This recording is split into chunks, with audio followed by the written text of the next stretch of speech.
వివాదాస్పద కామెంట్స్ చేసి తరచూ వార్తల్లో నిలుస్తూ ఉంటారు స్టార్ కమెడియన్ పృథ్వీరాజ్. అయితే ఈసారి ఓ సినిమా ఫంక్షన్లో ఆయన కామెంట్స్ వైరల్ అయ్యాయి, ఇబ్బందులు తెచ్చిపెట్టాయి. మరి దీనికి సంబంధించిన డీటెయిల్స్ ఏంటో ఇప్పుడు చూద్దాం. కొందరు లేనిపోని వివాదాల్లో చిక్కుకుంటూ ఉంటారు. అనవసరంగా నోరు పారేసుకుని కష్టాలను తెచ్చుకుంటారు.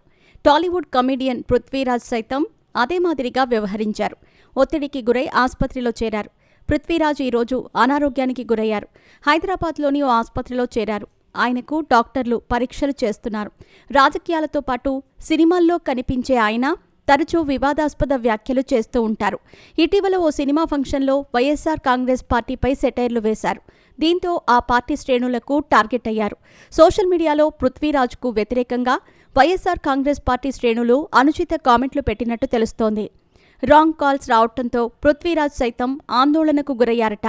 అందుకే ఆసుపత్రిలో చేరినట్టు ప్రచారం నడుస్తోంది. ప్రస్తుతం ఆయన ఆరోగ్యం నిలకడగా ఉన్నట్టు సమాచారం.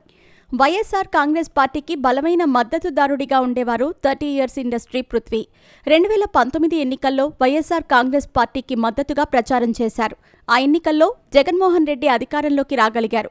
వచ్చిన వెంటనే తిరుమల తిరుపతి దేవస్థానం అనుబంధ విభాగంగా పనిచేసే ఎస్వీబీసీ ఛానల్కు అధ్యక్షుడిగా నియమించారు. అయితే కొద్ది రోజులకే పృథ్వీరాజ్పై లైంగిక వేధింపుల ఆరోపణలు వచ్చాయి.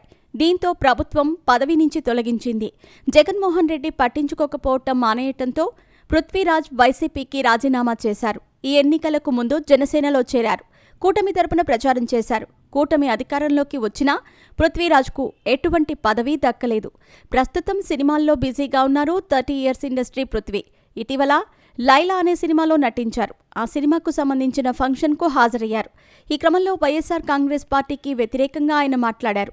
ఇదివరకు 150 గొర్రెలు ఉండేవని, ఇప్పుడు 11కు తగ్గాయని సంచలన వ్యాఖ్యలు చేశారు. పృథ్వీ కామెంట్స్ వైరల్ కావడంతో వైసీపీ శ్రేణులు రియాక్ట్ అవుతున్నారు. వందలాది మంది సోషల్ మీడియాలో పృథ్వీరాజ్కు వ్యతిరేకంగా పోస్టులు పెడుతున్నారు. గత 3 రోజులుగా పృథ్వీరాజ్కు వైసీపీ శ్రేణుల నుంచి టార్చర్ ఎదురైనట్టు తెలుస్తోంది. వందలాది ఫోన్ కాల్స్ కుటుంబ సభ్యులకు సైతం రావడంతో ఆయన ఆందోళనకు గురైనట్టు సమాచారం. దీంతో ఒక్కసారిగా ఆసుపత్రిలో చేరినట్టు తెలుస్తోంది. ప్రస్తుతం హైదరాబాద్లోని ఓ ఆసుపత్రిలో చికిత్స పొందుతున్నట్లు ప్రచారం నడుస్తోంది. అయితే ఆయనకు వచ్చే ప్రమాదం ఏమీ లేదని, ఆరోగ్యం నిలకడగానే ఉందని వైద్యులు చెబుతున్నారు. మొత్తానికైతే అనవసరంగా వైసీపీని కెలికి లేనిపోని కష్టాలను తెచ్చుకున్నారు 30 ఇయర్స్ ఇండస్ట్రీ పృథ్వీ.